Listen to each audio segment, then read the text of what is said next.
ગુણ મળે તો ગુરુ બનાવો, ચિંત મળે તો ચેલા.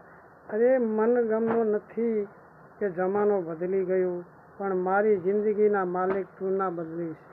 કારણ કે આ ફળ બીજી વાર ખીલતું નથી અને જન્મ બીજી વાર મળતો નથી.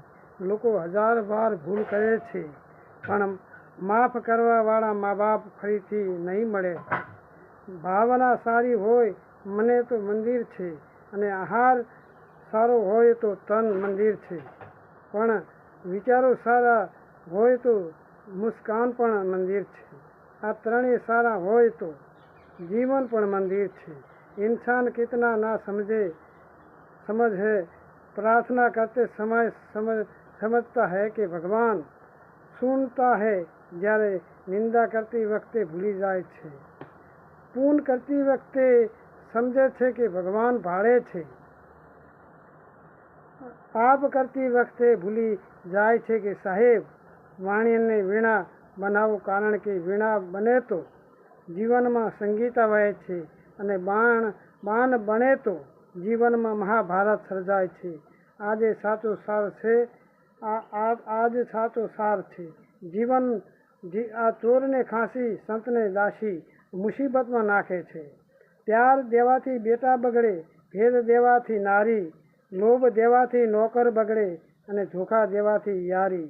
વીત્યો વખત ભૂલી જવો, વર્તનમાં જીવવાનું શીખવું, ભવિષ્યની ચિંતા છોડવી, ખુદની તુલના કોઈની સાથે કરવી નહીં, અને નિર્મળતા મનથી રાખવી.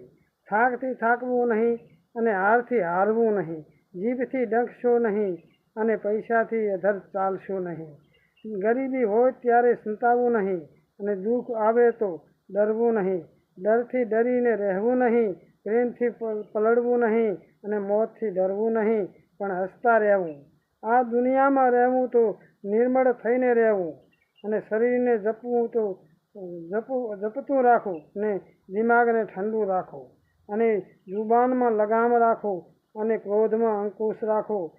સ્વર્ગમાં જવાની જરૂર નથી. જે વ્યક્તિ મનનો મેલો હોય, તે અહંકારથી ભરેલો હોય, તો લાખોની ભીડમાં પણ તે અકેલો છે. પ્રભુ સુખ આપો તો એટલું આપો, અહંકાર ના થાય. દુઃખ આપો તો એટલું આપો કે આર્યા આસ્થા ચલી ના જાય.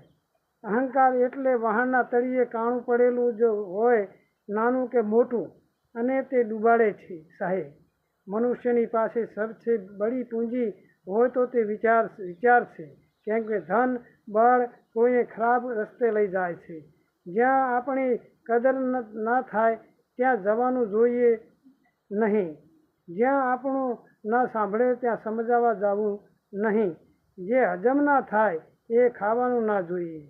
જે સાચી વાત ઉપર રિસાઈ જાય તેને મનાવવા ના જોઈએ. જે માણસ નજરથી પડી જાય તેના સામે ના જોઈએ.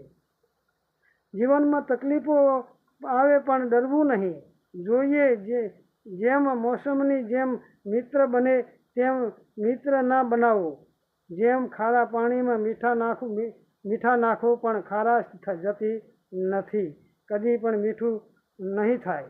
તેવી રીતે મતલબી તેવા માણસોને તમે ગમે તેટલા સાચવશો તોય તમારા કોઈ દી નહીં થાય. એવું સંત પુરુષે કહ્યું છે કે પોતાના ક્યારેય દુઃખ આપતા નથી, અને જેને આપણે પોતાના માનીએ છીએ તે જ આપણને દુઃખ આપે છે. ત્યારે અસલી રૂપ સામે આવે છે સાહેબ, જ્યારે નશામાં નશો ધનનો હોય કે કાં તો પદનો હોય, પણ ઉપરવાળો આ બધાનું અભિમાન ઉતારે છે.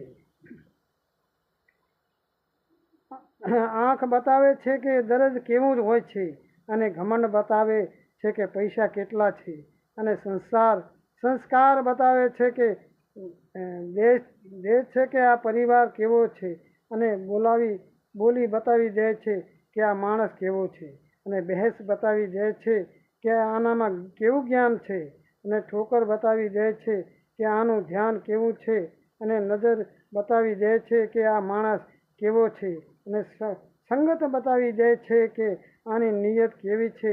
અને સંગતો એવી થાય કે સાહેબ તમને વિચારતા કરી દે છે.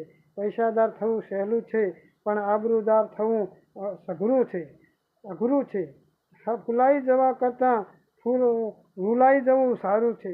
જેમ મલાઈ વગરનું દૂધ નકામું છે, એમ ભલાઈ વગરનું જીવન નકામું છે સાહેબ.